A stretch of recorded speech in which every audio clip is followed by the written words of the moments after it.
시청자 여러분 안녕하십니까? 좋은 아침입니다. 비트코인 7만 달러 선이 무너진 가운데 현재 6만 5천 달러마저 위태로운 상태죠. 마이클 머리, 빅쇼트의 주인공의 경고처럼 비트코인 사이클이 정말 끝나가고 있는 걸까요? 그렇다면 위험 자산에 미칠 영향은 어느 정도가 될지, 또 투자 전략은 어떻게 세우는 게 좋을지 오늘도 저희와 함께 고민해 보시죠. 자, 그럼 미국 증시의 마감 상황부터 바로 한번 확인해 볼까요? 현지 시간 목요일 미국 증시는 기술주 급락세 속에서 일제히 하락했는데요. 소프트웨어 기업들이 특히나 부진했던 가운데 현재 투자 심리 여파가 하드웨어 쪽으로 번진 상태죠. 해당 이슈들을 소화하면서 다우지수는 500포인트 넘게 빠졌고요. S&P 500과 나스닥 지수도 벌써 3거래일째 하락 중이고, 그리고 간밤에 원자재 시장이 또 높은 변동성을 나타냈었죠. 은 가격이 장중가대 15% 폭락하면서 이틀치 상승분을 고스란히 반납했고요. 그리고 비트코인 가격도 심상치가 않죠. 현재 6만 5천 달러마저 위태로운 상황인데요. 장중한테 10% 급락하기도 했습니다. 한편 채권 시장도 간밤에 발표된 고용 지표들을 주시하면서 움직였는데요.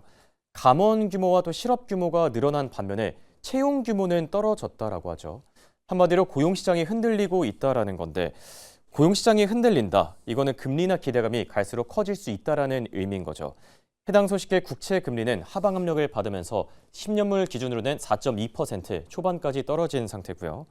그리고 달러 인덱스도 고용시장 둔화를 주시하면서 상승폭이 많이 제한됐는데요. 현재는 강보합권에서 거래되면서 97 후반을 향해서 나아가고 있고, 원달러 환율도 동반 상승하면서 1,466원대까지 다시 올라선 상태입니다. 자, 그럼 다음 장 통해서 오늘장의 메인 이슈들도 한눈에 정리해 보시죠. 뉴스타트 연장을 반대한다. 그리고 개선된, 현대화된 조약을 찾아야 된다. 바로 트럼프 대통령의 발언이었는데요. 기존에 체결된 협정이 미국에게는 상당히 형편없는 불리한 협정이었다면서 뉴스타트를 연장하는 대신에 새로운 조약을 마련해야 된다고 강조한 겁니다. 트럼프 대통령이 워낙 강경한 스탠스를 취하고 있는 만큼 당분간 핵 안보를 둘러싼 글로벌 불확실성은 조금 더 늘어날 걸로 예상됩니다. 그리고 간밤에 고용 지표들이 또 여럿 발표됐었죠. 우선 미국의 1월 감원 규모가 급증하면서 금융위기 이후, 그러니까 2008년 이후 최대치를 기록했는데요. 여기에 미국의 주간 실업수당 청구 건수가 23만 1,000건으로 나오면서 8주 만에 최고치를 또 기록했다라고 하죠. 상황이 이렇다 보니까 고용시장을 둘러싼 경고음은 갈수록 커지는 상태고요. 그리고 간밤에 유럽과 또 영국에서 금리를 결정했죠. ECB가 3대 정책 금리를 동결하면서 5차례 연속 금리를 그대로 유지했는데요. 이와 관련해서 라가르드 ECB 총재는 금리와 물가 상황이 좋다면서 유로화 강세가 조금 더 이어질 경우에 인플레이션이 더 낮아질 수도 있다라고 평가했습니다. 그리고 영국 역시나 금리를 그대로 유지를 했죠. 기준금리를 3.75%로 유지했는데 표를 보니까 이번에는 동결 5표 그리고 인하 4표 좀 팽팽한 접전이 펼쳐졌습니다. 이렇다 보니까 지금 BOE와 관련해서는 연내 추가 금리 인하에 나설 가능성이 크다, 이런 전망들도 같이 나오는 중이니까요. 같이 참고하시기 바랍니다. 자, 이렇게 오늘장의 메인 이슈들 정리해봤고요. 더 자세한 기업과 섹터 이슈들은 김현수 아나운서와 바로 만나보시죠. 네, 간밤 미국 뉴욕 증시는 섹터별로 종목별로 어떤 흐름을 보였는지 짚어보겠습니다. 오늘 밤에도 기술주가 전반적으로 부진했습니다. 그 안에서도 경기 방어주 성격을 띠는 애플은 올랐고 메타도 함께 강보합권으로 증시를 가져갔는데요. 메타부터 이슈 하나씩 들어가 보시죠. 메타는 폴란드의 아마존, 알레그로와 협업을 한다라는 이슈가 나왔습니다. 유럽 최대 규모의 이커머스 기업과 광고 부문 협약을 얻었다. 여기에 더해서 메타가 가지고 있는 동영상 기능, 바이브를 독립된 앱으로 분리하기 위한 테스트에도 들어갔다라는 두 가지 호재를 받아내면서 오늘 그래도 증시를 버텨내는 흐름 보여줬습니다.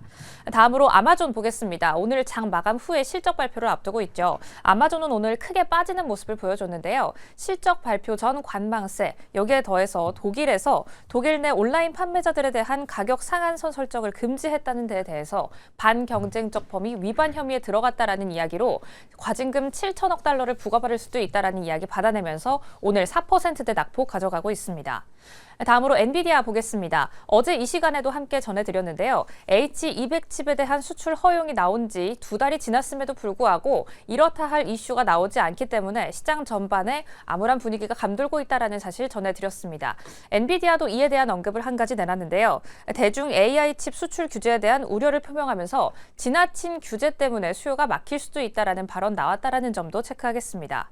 여기에 더해서 메모리 병목 현상으로 30년 만에는 처음으로 올해 게이머용 GPU를 새로 출시하지는 않을 것이다라는 언급도 남겼다라는 점 체크하고 넘어가겠습니다.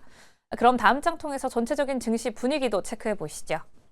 오늘 명확히 혼조세를 오가는 기업이 참 많습니다. 하지만 그 안에서도 섹터별로 그리고 그 안에서도 종목별로 짙게 빨간불을 켜낸 종목들이 많은데요. 먼저 기술주 안에서 퀄컴부터 들어가 보시죠. 어제 매출과 EPS 모두 가이던스가 부진한 결과물을 내놓으면서 어제부터 급락 그리고 오늘 정규장에서도 8%대 하락하는 모습을 보였습니다.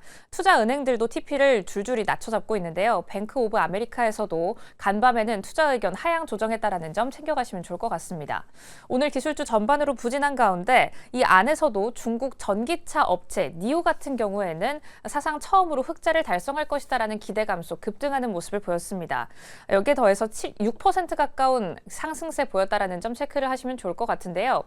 이렇듯 이 안에서는 섹터별로 뭔가 명확한 호재가 나온다라기보다는 종목별로 실적에 대한 기대감을 받아내면서 급등 혹은 급락하는 종목들이 많았습니다. 오늘 이 안에서도 제약바이오가 크게 흔들리는 모습을 보여줬는데요. 일라이릴리와 노보노디스크 모두 급락하는 흐름을 보였습니다. 참 짙은 빨간불이 연출되어 있다는 부분 체크하실 수가 있죠.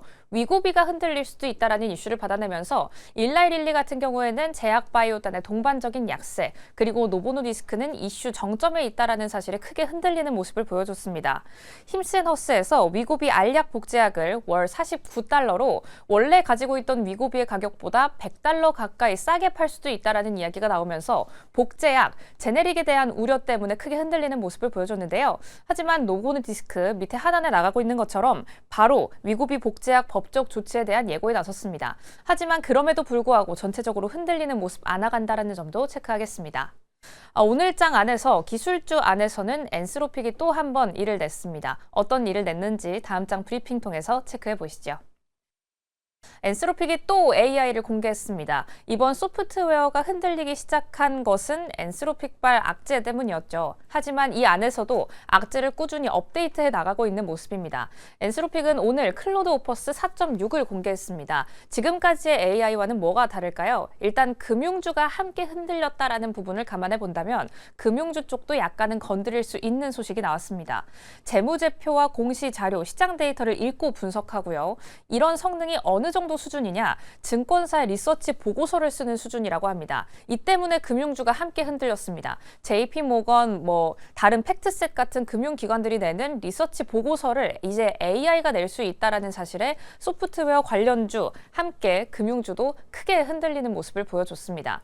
지금까지 소프트웨어 관련주는 얼마나 빠졌을까요? 10월 27일 최고점을 찍고 지금까지는 31%가량 내려와 있습니다. 이런 가운데 지금 현재 아마존이 실적 발표를 내놓고 있는데요. 아마존 안에서의 세부 실적은 우리가 어떻게 분석해봐야 하고 주가 흐름은 어떻게 흘러가고 있는지 지금부터 바로 중심 잡아보시죠.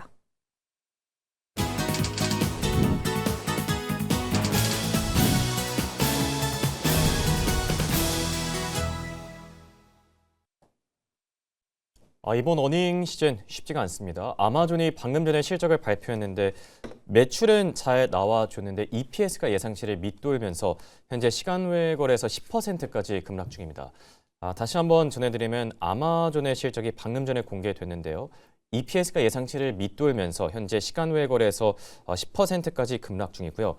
1분기 매출 가이던스는 예상보다 잘 나왔는데 EPS 가이던스, 영업이익 가이던스가 예상치를 밑돈 상태고요. 그리고 시간 외에 10%까지 급락하고 있다. 지금 아마존뿐만 아니라 알파벳 어제도 그랬었고 과잉 투자 논란이 도마 위에 오른 상태죠. 이런 부분들도 좀 부담으로 작용하고 있는 듯합니다. 아마존과 관련된 이 실적 내용들 조금 더 뒤에 자세하게 다뤄볼 예정이고요. 자, 우선 인사부터 나눠보도록 하겠습니다. 오늘은 도움말씀의 유진투자증권의 김지혁 PB와 함께합니다. 안녕하십니까? 네, 안녕하십니까? 미국 증시 안 그래도 3대 지수가 일제히 하락했는데 여기에 아마존의 실적까지 좀 많이 안 좋게 나왔습니다. 우선 한 줄 평부터 들어봐야 될 것 같은데 한 줄 평은 어떻게 보고 계시죠? 되게 험난한 시장이다라고 한 줄 평이 내려질 것 같습니다. 네. 험난한 시장이다. 쉽지가 않습니다. 지금 고용 쇼크도 있고 안보 분열도 있고 여기에 실적까지 발목을 붙잡다 보니까 투자 심리가 위축이 될 수밖에 없는 듯한데요. 자, 그럼 오늘 장에서 주목을 받았던 메인 이슈들은 뭐가 있었을까요? 더 자세한 이야기 굿모닝 라이브 이슈픽 통해서 확인해 보겠습니다. 오늘 얘기 나눠볼 세 가지 토픽입니다. 고용시장이 5년 만에 급냉됐다라고 하고요. 해관부 불확실성이 증폭되고 있다. 그리고 클래리티 법안이 진통을 겪고 있다. 고용시장에 대한 얘기에 앞서서 아마존의 실적부터 저희가 좀 뜯어보면 좋을 것 같은데 앞서 말씀드린 것처럼 EPS가 예상보다 낮게 나왔고요. 여기에 1분기 영업이익 전망치까지 또 낮게 잡혔다라고 합니다. 아마존의 실적 어떻게 보고 계실까요? 사실 아마존 같은 경우는 다른 빅테크에 비해서는 사실 덜 오른 측면들도 있었지만 그래도 좀 시장에서는 굉장히 좀 기대감이 컸지 않았나라고 생각하고 있습니다. 왜 그러냐면 최근에 물론 뭐 안에 있는 이 직원들에 대한 해고도 감원 이슈도 있었어요. 감원도 있었지만 결국 감원이 되게 되면 어느 정도 다시 그 실적적으로는 좋아진 부분들도 있었는데 비용도 절감이 될 테고 실적에도 좀 반영되지 않겠냐 이런 얘기들도 있더라고요. 맞습니다. 근데 이제 AI에 대한 도입과 이런 네. 점들에 있어서 지금 굉장히 가이던스적인 측면에 있어서도 조금 네. 아쉬운 측면들이 보이고 있는 것 같고요. 결국 지금 빅테크 자체에서 우려되는 거는 AI에 있어서 과연 이 실적에 대한 어떤 성장 전망치가 유지가 되느냐가 핵심인데 지금 그런 점들이 안 보인다라는 점에서 아무래도 오늘 실망 매물이 나오지 않았나라고 보고 있습니다. 네. 지난주에 마이크로소프트도 그렇고 지금 알파벳 여기에 이어서 이제 아마존까지 M7 기업들이 속절없이 무너지고 있는 상태죠. 그나마 실적이 남은 건 이제 엔비디아 정도가 될 텐데 엔비디아가 좀 잘 견뎌주길 AI 투심이 좀 부활하기를 기대해 봐야 되겠고요. 자, 그리고 고용 시장에 대한 얘기도 나눠보도록 하겠습니다. 지금 간밤에 고용 지표들이 한 3개가 발표됐는데 감원이랑 실업은 늘고 또 채용은 급격히 줄어들었다라고 해요. 고용 시장 둔화를 시사 중인 것 같은데 시장 상황이 좀 괜찮은 게 맞을까요? 이 고용 시장만 바라보면 사실 시장 자체는 굉장히 안 좋아졌다라고 보시면 되겠습니다.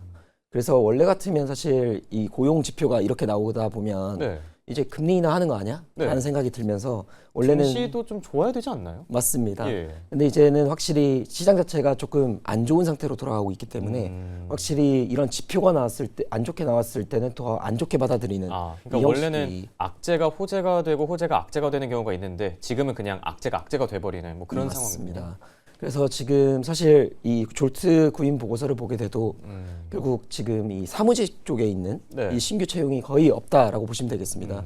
그래서 이거는 물론 이 고용 자체가 꺾이는 게 굉장히 경제는 악영향일 수도 있지만 네. 지금은 AI를 바탕으로 한 지금 산업의 재편이라고 보시면 좀 좋지 않을까 생각하고 있습니다. 그렇다면 고용 시장이 이렇게 앞으로 계속 흔들릴 경우에 금리 인하 경로가 좀 많이 앞당겨지게 될까요? 아니면 뭐 그래도 한 6월 달 정도로 예상하는 게 맞을까요? 사실 1월 FOMC에서는 이 파월이 굉장히 강한 어조로 동결의 네. 의미를 냈었는데 사실 이렇게 구인 시장이 안 좋게 나오다 보면 확실히 지금 금리 인하에 대한 이 3월에 있을 FOMC에 대한 금리 인하가 조금 기대되는 부분들도 있고요. 그래서 지금 오면서도 이제 패드워치를 보게 됐는데 네. 지금 거의 25%까지도 올라왔더라고요. 네, 그런 점에 있어서도 금리 인하 가능성 말씀이시죠? 맞습니다. 그래서 아무래도 지금 트럼프 입장에서도 사실 이렇게 주가가 떨어지다 보면 뭔가 타코에 관련한 기대감들이 있을 수 있는데 지금 트럼프 대통령 같은 경우는 확실히 뭔가 이 증시가 떨어지는 거에 대해서 좀 파월의 압박을 좀 어느 정도 주지 않을까라고 생각하고 있습니다. 최근까지의 발언들만 보더라도 트럼프 대통령 워시를 이제 차기 연준 의장으로 지명한 다음에 계속해서 금리 인하 압박을 좀 높여가고 있죠. 그래도 시장이 이렇게까지 흔들리면은 트럼프 대통령이 좀 더 나서지 않을까 조심스럽게 생각이 들기도 하고요. 자, 그리고 지금 글로벌 증시뿐만 아니라 이 지정학적 리스크, 안보 불확실성도 같이 커지고 있다라고 합니다. 뉴스타트 조약이 종료된 가운데 글로벌 이 안보 불확실성 앞으로 조금 더 커지게 될까요? 이게 2월 5일 날 이제 종료가 됐는데 결국 미국과 러시아에 있었던 이 10년 전에 있었던 이 조약이 지금 이제 새롭게 뭔가 조약이 이루어져야 되는데 그러게 되면 지금 미국에서 계속 얘기하는 거는 러시아뿐만 아니라 중국도 참여해야 된다. 그리고 그 외에 있는 뭐 이란까지도 얘기가 나오고 있습니다. 그런 점에 있어서 굉장히 지금 안보적으로 좀 중요한 시대에 살고 있다라고 보시면 될 것 같고요. 결국 지금 트럼프도 최근에 시진핑 주석과 통화를 하면서 지금 뭐 대만 무기 관련한 얘기도 나오고 있고 그래서 이 뉴스타트 조약이 이제 중국 쪽에서도 시진핑 주석도 이거를 참여해야 되는지에 대한 고민을 하고 있을 거고요. 그리고 지금 이란 재무성과의 지금 이제 어느 정도 또 협정 지금 이 대화도 회담도 지금 기다리고 있습니다. 그래서 지금 뭐 위스코프 같은 경우도 지금 네. 이란에 가서 얘기를 하고 있는데 결국 이러한 어떤 불확실성이 제거돼야만 지금 나스닥이 뭔가 이런 안개를 거치고 나아갈 수 있는데 지금은 굉장히 여러 벽들이 앞에 쌓여 있다라고 보시면 되겠습니다. 네.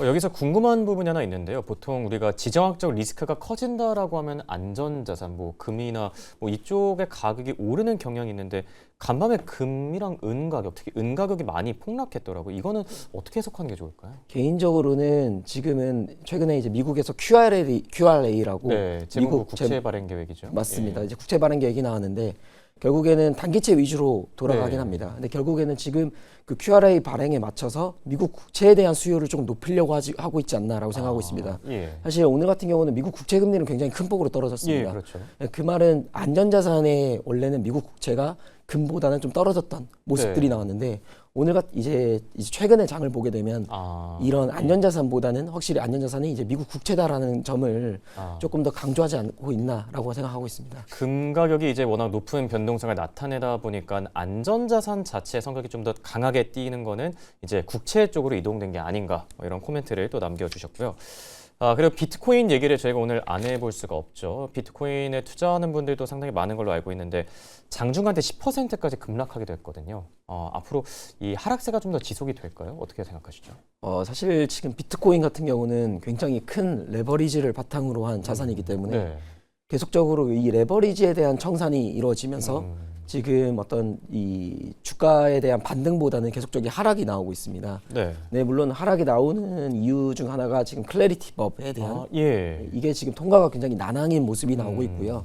최근에도 뭐 민주당 상원의원회에서 이 클래리티 법 통과를 위해서 지금 논의는 하고 있지만 네. 기존에 있었던 이 은행과 같은 레거시 기업들과 그리고 지금 가상자산 기업들 간의 굉장히 큰 이견 차이가 네. 지금 좁혀지지가 않고 있습니다. 그래서 지금 백악관에서도 빠르게 이거를 해결해야만 지금 지니어스법을 우리도 더 활용할 수 있고 네. 그리고 지금 암호화폐에 있는 자산들이 어느 정도 성장을 할 수 있는데 근데 그런 점에 있어서 사실 비트코인의 하락은 불가피하다라고 생각하고 있습니다. 네.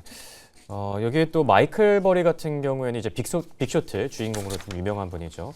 블랙홀에 대한 언급을 하면서 비트코인 가격이 향후 5만 달러까지 떨어질 가능성이 있다라고 얘기를 하고 죽음의 소용돌이, 데스 스파이럴, 그러니까 한 자산이 또 빠지기 시작하면 연달아서 이제 같이 빠지는 그런 구조인데 이런 이 경고음들도 많이 나오고 있다라고 합니다.